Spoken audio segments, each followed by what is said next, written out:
Esta semana, a PEC das domésticas completou 10 anos. A emenda garantiu que o trabalho doméstico fosse igualado às demais categorias inseridos no Código das Leis Trabalhistas, que é a CLT.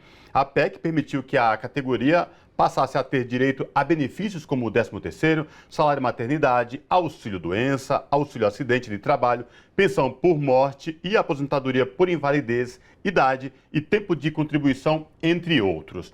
Para falar com a gente sobre essa questão e saber como é que está desde a aprovação da PEC das domésticas, nós conversamos agora com Luísa Batista Pereira, que é a coordenadora geral da Federação Nacional das Trabalhadoras Domésticas, a FENATRAD. Luísa Batista, tudo bem? Prazer te receber aqui no Revista Brasil TVT. Seja bem-vinda. Oi, boa tarde. Oi, boa tarde. Prazer estar aqui com vocês, né, na TVT, falar um pouco da luta das trabalhadoras domésticas e falar da PEC, né? Eu observei na sua fala inicial que a PEC completou 10 anos essa semana. Completamos 10 anos no dia 3 de abril. Então, tem alguns direitos que nós já tínhamos antes mesmo da PEC.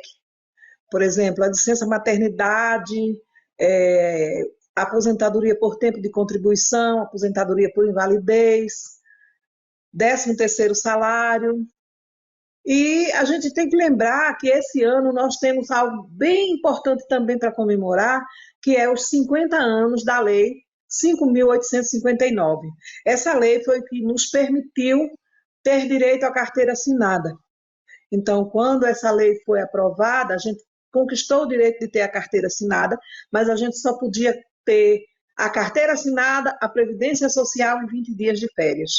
Então, os demais direitos nós fomos conquistando gradativamente, né? Conquistamos na Constituição a obrigatoriedade de assinar a carteira com salário mínimo, que até então o salário era combinar.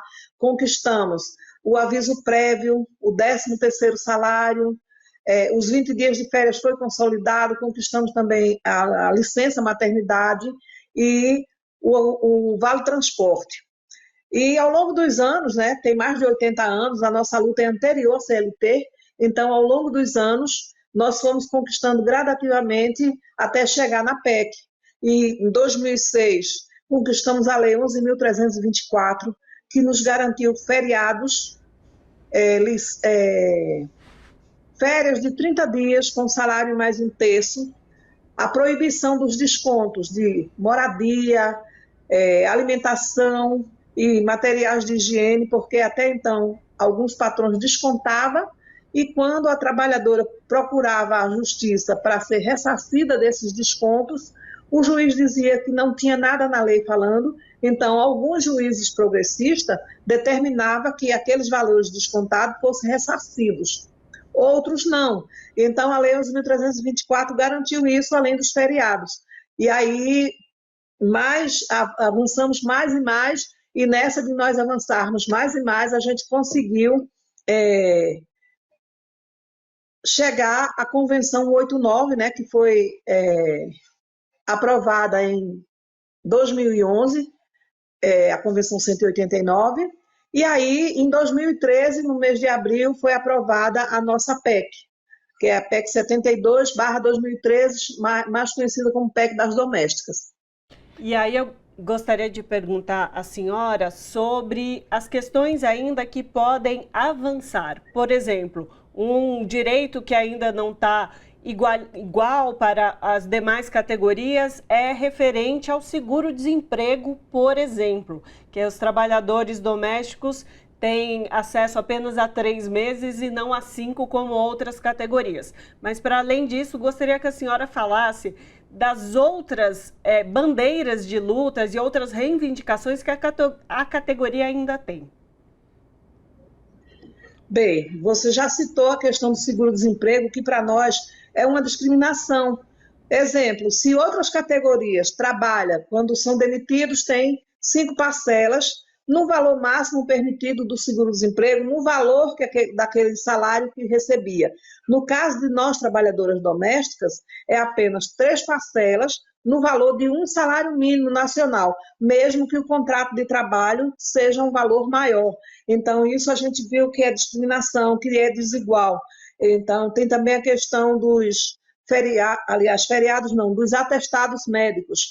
Quando a trabalhadora adoece, as demais categorias, do primeiro ao 15º dia, fica por conta do empregador. No nosso caso, tem um decreto que diz que não, que tem que ser pago pela Previdência Social. E aí, quando ela chega na Previdência Social, a Previdência diz, não, o direito de vocês foi igualado. Então, fica naquele jogo de empurra com a trabalhadora indo para um lado, indo para o outro, e aí a gente vê a dificuldade que é para garantir. Tem também a comunicação de acidente de trabalho. Quando é uma empresa, se preenche uma CAT, vai colocar o CNPJ daquela empresa. Quando é o empregador doméstico, a gente vai colocar o CPF daquele empregador, o sistema não aceita. Então, a gente tem que imprimir e ir numa agência física da Previdência Social para protocolar aquela CAT, senão ela não é válida. Então, isso foi desigual também para a gente, né? E tem a questão das diaristas, porque o texto da Convenção 89 fala que aquelas que prestam serviços por diária também é trabalhadora doméstica e também deve ter uma remuneração digna, decente. No caso da Lei Complementar 150, apenas a partir de 3 dias é que é vínculo empregatício. Então, para nós também isso é desigual. Até porque existem outras categorias profissionais e a gente sempre toma como exemplo a saúde.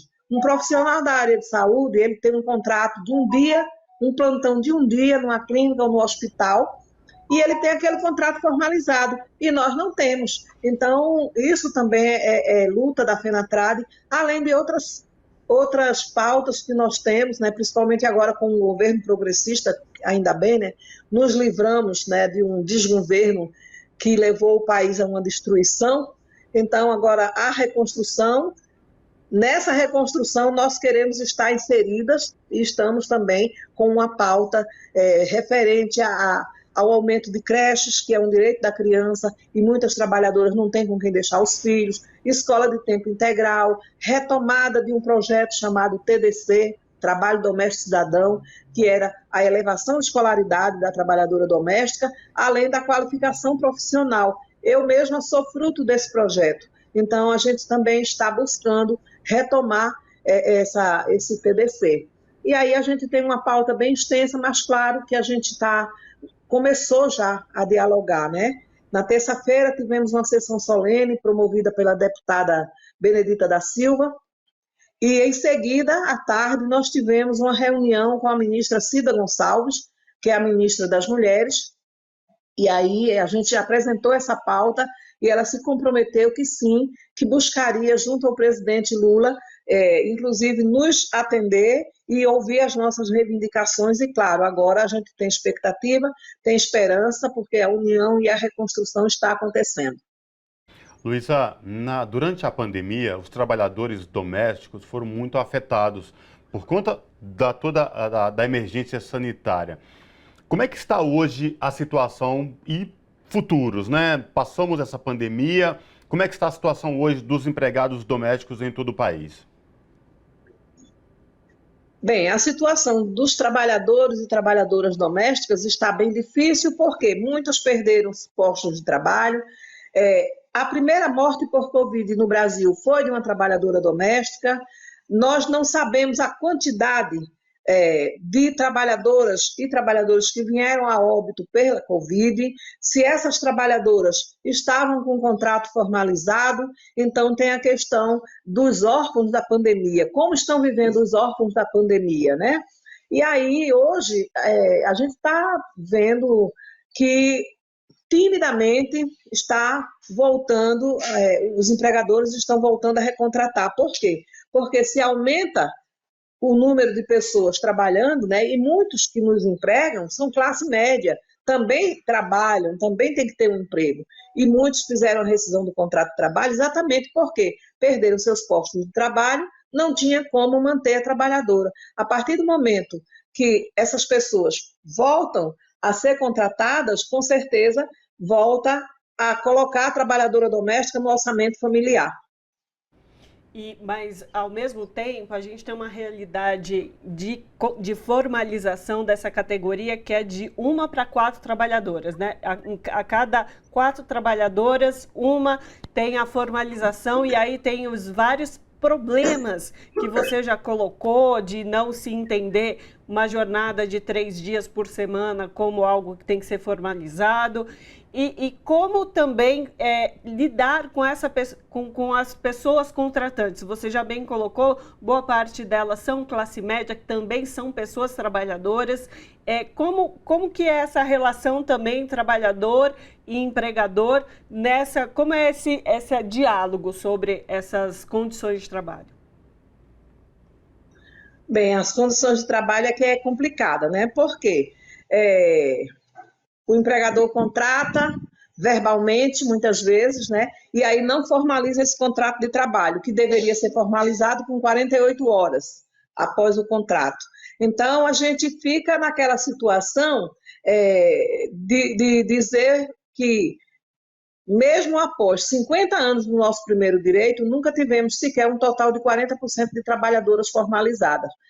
E aí tem a precarização, porque nós não podemos fiscalizar os locais de trabalho, diferente de empresas, nós não podemos. E aí é onde vem também aquela questão que a gente está denunciando, mas que já está começando a acontecer, que é a fiscalização do trabalho doméstico. Tanto é que durante a pandemia e mesmo depois da pandemia, várias companheiras foram resgatadas em condições análogas à escravidão.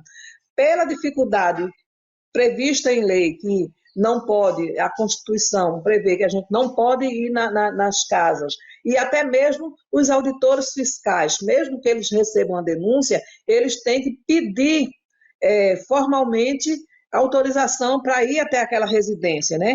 Então, a gente vê que isso também é uma forma de precarizar as relações de trabalho. Perfeito. Então, conversamos com Luísa Batista Pereira, que é coordenadora geral da Federação Nacional das Trabalhadoras Domésticas, que é a FENATRAD. Luísa, muitíssimo obrigada pela sua participação, por esse compartilhamento de informações que você fez conosco aqui hoje sobre essa condição das trabalhadoras domésticas. Obrigada pela oportunidade de estar aqui na TVT, que é a TV do Trabalhador, né, onde a gente tem a oportunidade de falar das nossas lutas, das conquistas e do que ainda precisamos lutar para que a gente possa realmente se sentir parte da classe trabalhadora, se sentir cidadãs. Obrigada. Abraço. Abraço.